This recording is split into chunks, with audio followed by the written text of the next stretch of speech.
Okay, so now we're going to start off with this example. And this example is going to have me attempt to factor this equation, x squared plus 14x plus 48. And in order to do that, just to recap, what do we want to do? We want to find two factors. They're called linear factors. We don't know what they are yet, so we'll call them x plus a times x plus b, such that if you multiply them, right, you will get this equation. So in order to do that, what we're going to do is we're going to ask what two numbers multiply to give me 48. Okay? What two numbers multiply to give me 48 and add to give me 14? Okay? So I can do that like this. I can say 1 times 48, of course. 2 times, well, I can find out what 2 times 48 would give. 2 goes into 48 how many times? 2 goes into 4 twice. 2 times 2 is 4. 4 minus 4 is 0. I bring down my 8. 2 goes into 8 4 times. 4 times 2 is 8. 8 minus 8 is 0. Aha. 2 times 24. And then I can ask myself, aha. Maybe 4 times 12, right? 5, 6 times 8. 7, 8. And that'll be it, because now, see, if I start going for bigger numbers, the next number would be 7. 7 does not go into 48. The next number after that would be 8. And I can see that those numbers would just be duplicates of these factors. Because if I put 8 here, it'll be 6. The next one would be 12. It would be 4, 24, and 2, and so on. So this is all the numbers we have to be concerned about here. Okay. So now we ask, does 1 plus 48 give me 14? No. Does 2 plus 24 give me 14? No. Does 4 plus 12 give me 14? No. Does 6 plus 8 give me 14? Yes.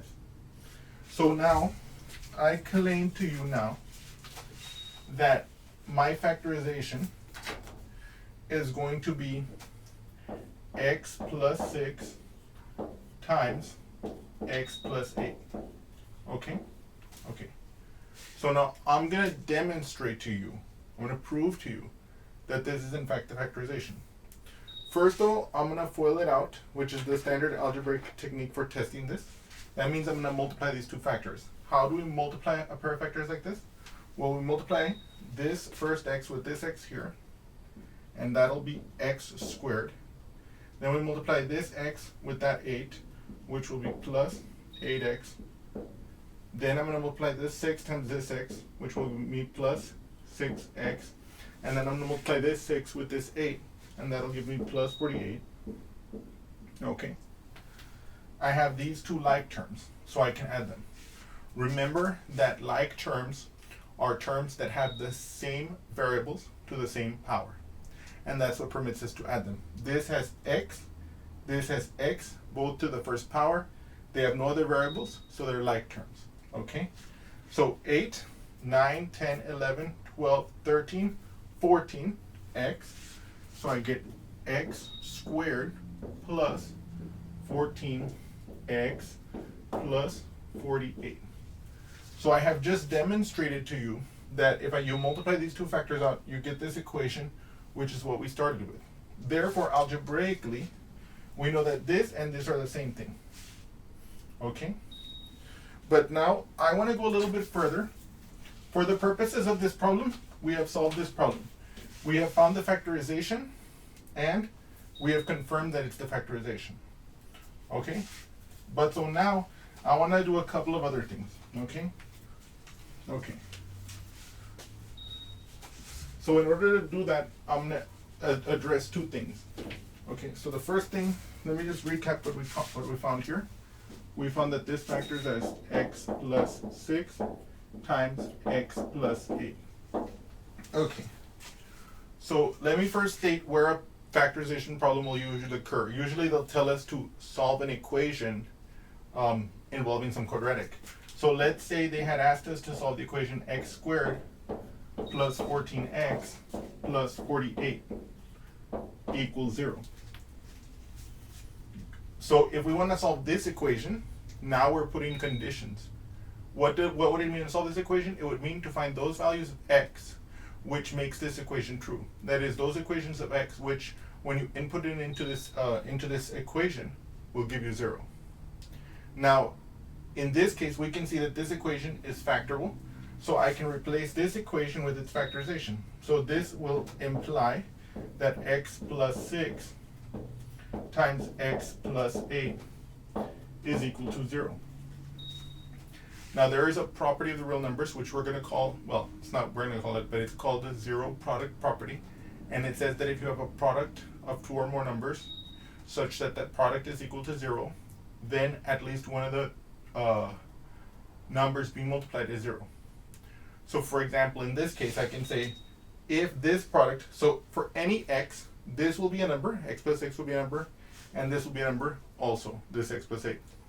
So if this product, this number times this number equals 0, then either x plus 6 equals 0, or x plus 8 will equal to 0.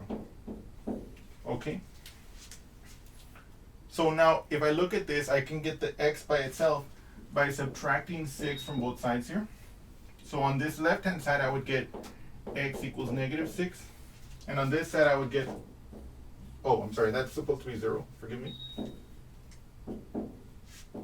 And I would get here, x is equal to negative 8. Okay? So in this scenario where we're solving this equation, where this quadratic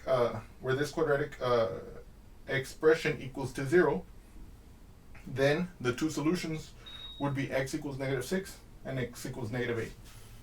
Now, let me briefly show you how you could verify this if you wanted to. Okay? So we just said that the solutions to this equation were x equals negative 6 and x equals negative 8. Okay?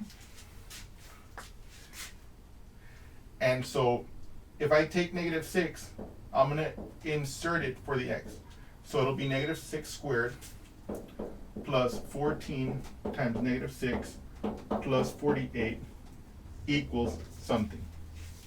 Now, negative 6 squared means negative 6 times negative 6, which is going to be positive 36, because a negative times a negative is positive, and because 6 times 6 is 36. Now here I have 14 times a negative 6, so that's going to be a negative, and so this is going to become minus.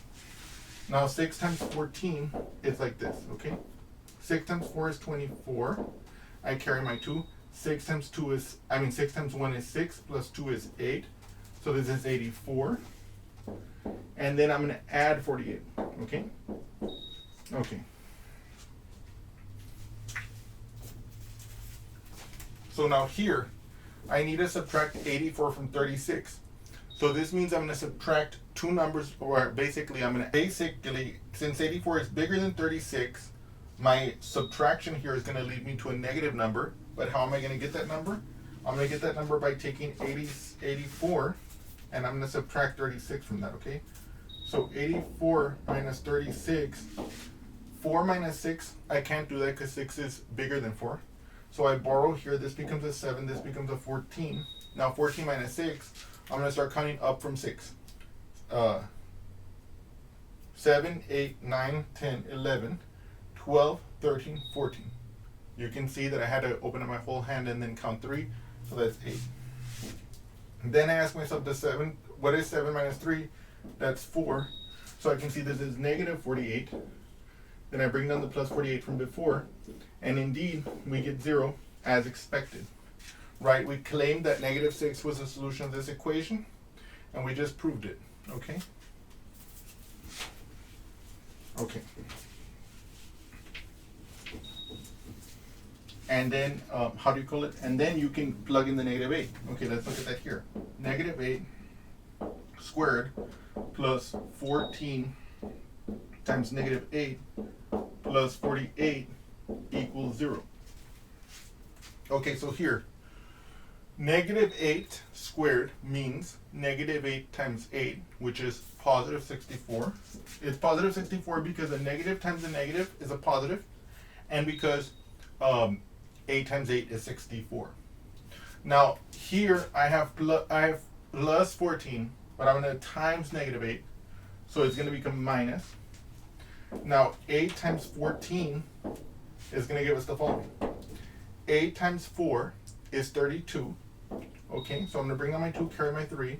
8 times 1 is 8, then I'm going to add 3, 9, 10, 11. So it's 112. So I have 64 minus 112, and then I bring down my 48. Okay? I should say that this is what I'm claiming, right? So I'm going to say that this expression equals this. I don't yet know that it equals 0, but we're trying to show that that is in fact the case. Okay? So now, again, we have 64 minus 112. How do we do it? Well, first of all, if we look at these two numbers, the 112 has the bigger absolute value, right? So the ultimate result of this subtraction is going to be negative. But to get the value, I'm going to do the 112 minus the 64. As before, I ask, can 4 be taken from 2? It cannot. So I'm going to borrow from this one. That's going to become a 0. This is going to become a 12. And I say, okay, 4, 5, 6, 7, 8, 9, 10, 11, 12. That's 8. Okay? Okay. And then here I have 0 minus 6. I can't do it. So I'm going to borrow from this one. It's going to become 0. That's going to become a 10. 10 minus 6 is going to be 4. Okay? So there's going to be negative 48 plus 48 from this, which is again 0. So I have just shown to you that in fact this equation has the solutions negative 6 and negative 8. And I've just verified that you also by plugging in. So in fact, you can have complete confidence that that is in fact the solution. Now finally, I want to show you just one more thing to build off of our discussion, to build off of a different discussion we had. I'm going to show you, I guess, another example of this, or another way of looking at this. How are these two types of expressions related? This x plus 6 times x plus 8, which is our factorized form of this equation, x squared plus 14x plus 48. I want to give you guys kind of an intuitive meaning. So what I'm going to do here is I'm going to incorporate this idea here, and I'm going to draw it in like this.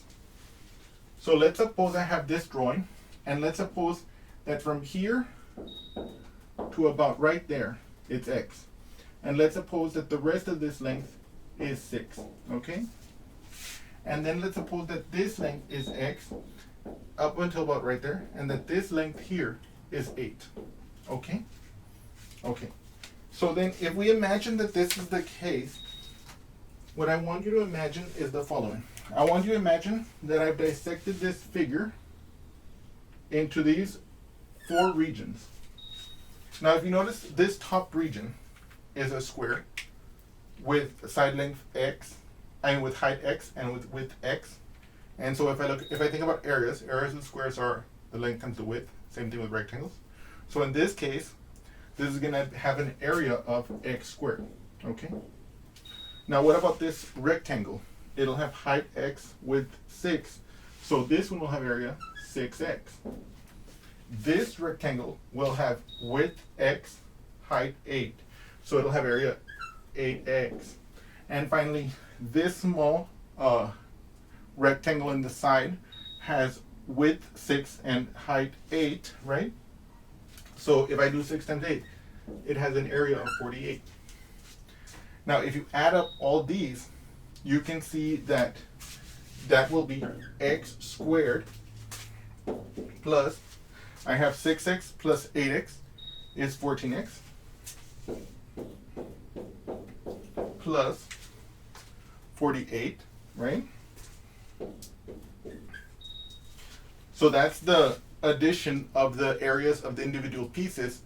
But what is the area of the whole piece? Well, it's the length. Well, let's call it the height, x plus 8, because it's x plus 8 times the width, which is x plus 6. And what is that? That's exactly x plus 8 times x plus 6. And so what we can see here is another way of realizing what this factorization means. This quadratic equation can be seen as a kind of bisection of a square into small squares and subrectangles. and the factorization can be the sides of the larger square. Thank you.